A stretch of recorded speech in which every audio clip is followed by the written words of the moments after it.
Hey, what's up guys? This is James from Beast Performance. I'm here right now at the Shenzhen University Center and welcome to my new video where in this video we're going to talk about the microcycles and mesocycles for sprinters.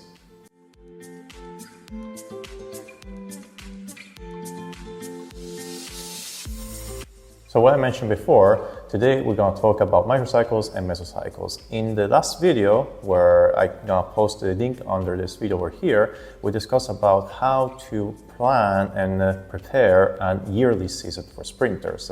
Now, in my previous video, a lot of people asked me the question, James, how does a microcycle or even a mesocycle look like for athletes? So in this video now, we're going to talk about the weekly schedule for a sprinter and the monthly schedule for a sprinter as well. So over here, this is the same Excel file that we used in the previous video. If you go into my previous video, you can download this. I have posted a link in my comments, and this is the exact same one. We use an example here with a competition in March, a competition in July, and a competition in August over here. We went through the general preparation, the special preparation, the pre-season, and the in-season phases for preparing our athletes for our competitions. Now let's look like how exactly a week, for example, over here in the general preparation phase, or a week in the special preparation phase, or even a week in the pre-season phase will look like. Now, the reality is that there is no standard or fixed way to plan a weekly training plan for our sprinters or even a monthly plan.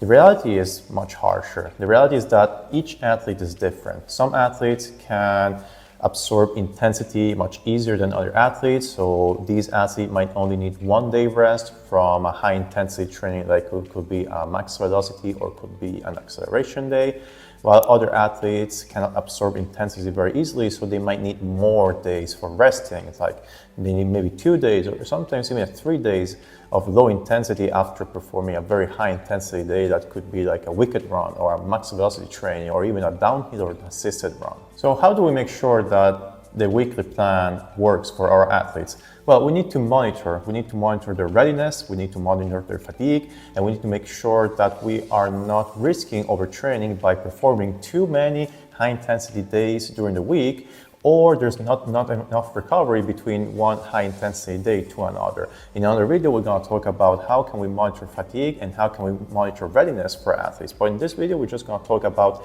how usually or a standard way a weekly plan looks like for sprinters. So the most widely standardized way of planning our weekly session for our athletes follow this concept over here. Many of the most important coaches around the world follow this exact same schedule. Sometimes they might tweak and change some things depending on the athletes, but usually they always follow this sort of plan, where we have Mondays, accelerations plus strength.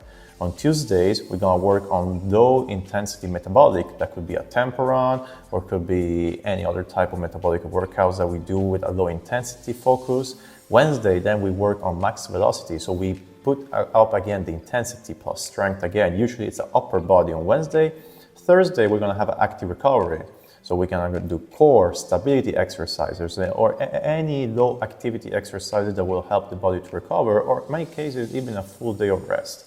A Friday, after the full day of rest or active recovery, we're going to have again an acceleration plus strength training. And a Saturday, we're going to end up with a metabolic, which usually is going to be the hardest metabolic training. So it could be like a speed endurance or a lactate endurance or a glycolytic endurance training.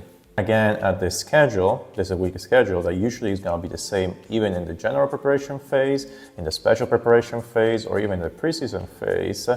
We're looking more or less at following the same concept of training. You can see how actually we are adjusting the intensity of the training throughout the week.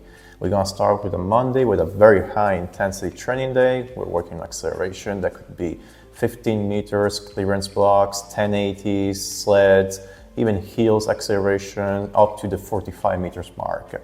Plus strength, where we're going to do a lower body strength inside the gym and work on our explosiveness and strength depending on the phase of the season. Tuesday, metabolic, we're usually going to do a higher volume here. So maybe we're going to do some plyos as well, some medicine balls combined with some metabolic workouts. That could be, for example, 8 times 200 meters tempo runs in the winter when we're far away from competitions towards more glycolytic resistant exercises throughout closer to competitions. For example, running 5 times the 50 meters with 1 minute recovery, focusing on our glycolytic system.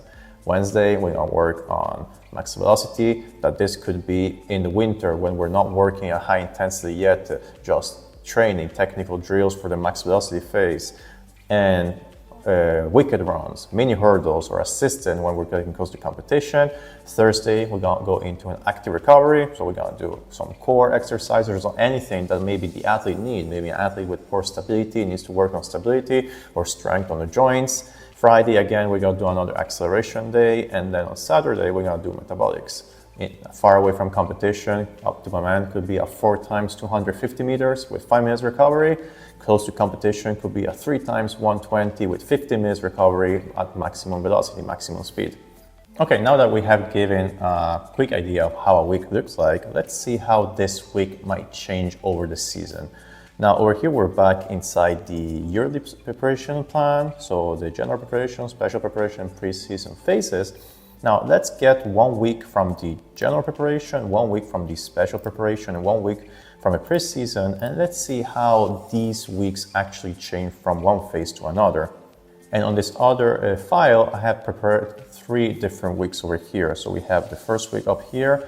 This comes from the general preparation. Week number 2 over here comes from a special preparation, and week number 3 comes from a pre-season preparation. Now, the training that I have put on these files is very simple, very, bland, just to give a quick idea. I'm not putting details about training, about volume. I'm not putting details about drills and exercises that we're doing, but just give you an idea of how actually these weeks change from one week to another. So if we look throughout the weeks over here, let's go start with Monday. And we say that on Monday usually is an acceleration day. In the general preparation, we're not actually running, but we are marching. We are preparing the body to get ready for actually accelerating in the future. Now, in the general preparation phase, we're gonna do a lot of exercises that are called bulletproof. So exercises that are making sure that the body is ready for the intensity coming up later in the year. So for example, an exercise I'm doing with my athletes is actually the sled pull. So basically the marching exercise, simulating the angles and the position of the athlete on the body of the athlete for 15-20 meters with a heavy load. Usually I will do this with a 1080, or if you don't have a 1080, you can also do that sled. And then it's gonna be combined with a basic strength focus. Instead, the Monday on this week over here, which is gonna be a special preparation phase, we're gonna start actually running. So we're gonna put inside accelerations and blocks, still with a very higher volume compared from later. While during the preseason, over here, very low volume, high intensity, we're simulating much closer what's gonna be the requirements for a competition. Tuesday, we said it's gonna be a metabolic workout. So in the general preparation, we're gonna be focusing on tempo runs just to adapt the body for recovering faster and getting into a shape. So fitness, basically. Into special preparation, we're working more into the glycolytic system for resistance. So a very nice workout that I like to do with my athletes is 3 sets, 3 reps of 50 meters that we build up from 50 to 60, 70 meters, or even increasing the number of sets of reps with 1 minute recovery in between the runs and 5 minutes recovery between the sets. And finally, in the preseason, we're gonna do in and outs. Basically, in and outs means 15 meters, for example, very fast run, and 15 meters relaxed run. So we're gonna be pushing, relax for over 60 meters total. And that's gonna be like 3 or 4 sets maximum. Max velocity as well. On a Wednesday, we say in the general preparation phase, we don't need to work with the high intensity. So we're basically working only with the high volume drills, making sure that the athlete is moving correctly. We're getting the right angles, the right positions. I have another video in my channel that explains how max velocity should look like for each athlete, so you can check it out up later. Then in a special preparation, we're gonna work also with higher volume, so 180 meters total of max velocity. And then in the preseason, we're working more technical, so mini hurdles, lower volume and more focusing on the stride frequency and the stride length. Thursday, I always like it to leave for resting day or activation day, but in the general preparation phase, you can also give a rest on a Wednesday. I like to do that. And if my athletes are resting on Wednesday, then I'm going to repeat the acceleration instead on Friday on a Thursday over here. While for the special preparation and preseason, I like to give activation day or a recovery day.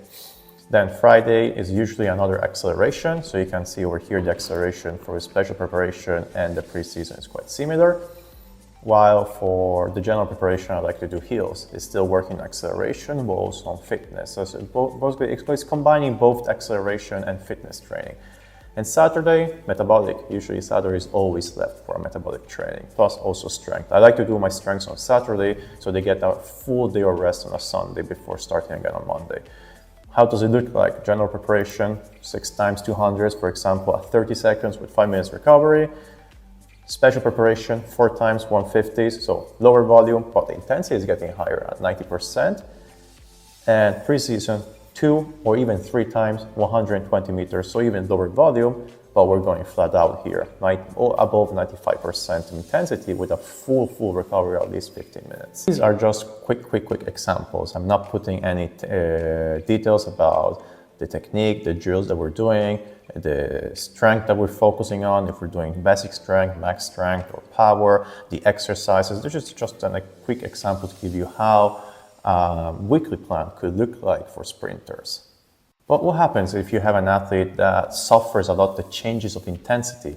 For example, it's very common that if an athlete has a full day off on a Sunday and they come back to the track on Monday, they will feel kind of weak, not tired, but weak. That happens very often if an athlete is used to, training at high intensity and gets a full day off, usually on Sundays. They will arrive on Monday that this drop of intensity will actually cause a more metabolic imbalance in their body, so they will feel very weak. So what happens in this case is I actually have over here an example with an athlete that had this problem that this Sunday, after resting, they will show up on Monday completely like a dead body. They will be like a zombie. So we cannot do accelerations on Monday morning anymore if we have a double day or double session day. So the example over here, instead of doing accelerations in the morning, I would do an activation day in the morning, just an activation day, simple as that. And then we will move the accelerations in the afternoon and move the strength to the day after. And the day after is going to be only one day focusing on strength. This works also for athletes that cannot absorb intensity very well and they need more than one day of resting from the acceleration, the high intensity from the accelerations. But what if you have if you only have the chance to do 1 session per day instead of 2 sessions, then you can do your activation day on a Monday and then move the acceleration and strength to the Tuesday. You know what I mean? If instead you have an athlete that cannot absorb intensity very well, because this athlete I'm showing you this program had the same problem as well, like from low intensity on Sunday from the rest, then he will feel weak, and also he has the problem that he cannot adapt and absorb to intensity very well. He has a very low threshold to intensity. So this is the plan that we came up for him. Instead of doing acceleration and strength on Monday we're simply doing activation and acceleration, and we're just giving Tuesday only for strength, which is still high intensity, but you can absorb better the intensity in a gym rather than from the track. So basically Tuesday after the session in the strength, in the morning, early morning, then he has a full day of rest and the morning later to rest, and we're gonna work into a metabolic workout. Over here you can have the example of 4 sets of 3 times 60 meters. Then the Thursday again, it's not gonna be a full rest, but it's gonna be more an active rest. So we're gonna do just drills and work for the upper body. And then we're gonna come back on Friday. Friday we're gonna do again acceleration workout, and then we go into a Saturday where we're going to work on speed endurance at lower volume, so we can also target a little bit the max velocity and the power. So you can see that how can you change a little bit and tweak the weekly plans for your athletes depending if they can absorb or not intensity, because that's what matters. It matters how much they can absorb intensity without going into overtraining. However, I show you many ideas. The important thing is that the variations of intensity and volume happen also within microcycle, and these are called undulations, and these undulations are going to help your athletes to recover, adapt, and then go into the next session fully recovered and ready for another higher intensity. training without risking into going into overtraining. However, a second question that I was asked in my channel is also, how does a mesocycle look like? So I like the idea of the mesocycle 3+1. So 3 weeks of training, where number one is going to be adapting to new training stimulus. Week number 2 is going to be intensifying the weekly, basically increasing the intensity and lowering a little bit the volume. And week number 3 is going to be stabilizing to this new intensity and this new volume. And week number 4 is going to be recovering, so tapering a little bit and testing for the new mesocycle ahead. So usually it's going to be a 3+1, 4 weeks, which is easy to monitor over time. However, if you have an athlete that cannot absorb intensity very well, you can also do a 2+1. So 2 weeks where you're going to do adapting and intensifying and then recovery.